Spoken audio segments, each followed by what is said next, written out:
Friends, ఇప్పుడే అందిన వార్త. రాష్ట్ర చరిత్రలోనే తొలిసారిగా హైకోర్టు సంచలన తీర్పు అంటూ ఇప్పుడే మనకు ఒక అప్డేట్ అయితే రావడం జరిగిందండి. అయితే ఇందుకు సంబంధించిన పూర్తి వివరాలు అయితే మన వీడియోలో తెలుసుకుందామండి. వీడియో మాత్రం ఎక్కడా స్కిప్ చేయకుండా చూడండి ఫ్రెండ్స్. అప్పుడే మనకి పూర్తి సమాచారం అయితే తెలుస్తుంది. ఇక ముఖ్యంగా వీడియో నచ్చినట్లయితే లైక్ చేయండి ఫ్రెండ్స్. ఇక లేట్ చేయకుండా వివరాల్లోకి వెళ్ళిపోదాము.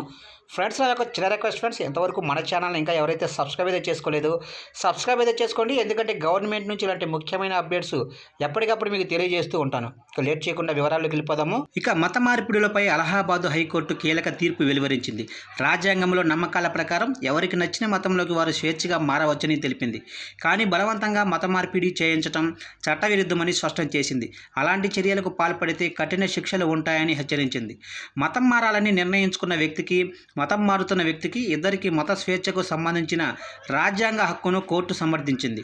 ఇక వ్యక్తిగత మనస్సాక్షికి రాజ్యాంగం హామీ ఇచ్చినందున ప్రతి వ్యక్తికి తమ మత విశ్వాసాలను ఎంచుకునే, ఆచరించే, వ్యక్తీకరించే స్వేచ్ఛ ఉందని, అయితే మత మార్పిడి సామూహిక హక్కుకు ఈ హక్కు వర్తించదని న్యాయమూర్తి రోహిత్ రంజన్ అగర్వాల్ ధర్మాసనం పేర్కొంది. ఇక రాజ్యాంగం ప్రతి వ్యక్తికి తన మతాన్ని ప్రకటించడానికి, ఆచరించడానికి, ప్రచారం చేయడానికి ప్రాథమిక హక్కును అందిస్తుంది. ఏది ఏమైనప్పటికీ మనస్సాక్షి మతం యొక్క స్వేచ్ఛకు, వ్యక్తిగత హక్కును మత మార్పిడి చేయడానికి, సామూహిక హక్కును రూపొందించడానికి విస్తరించబడదు.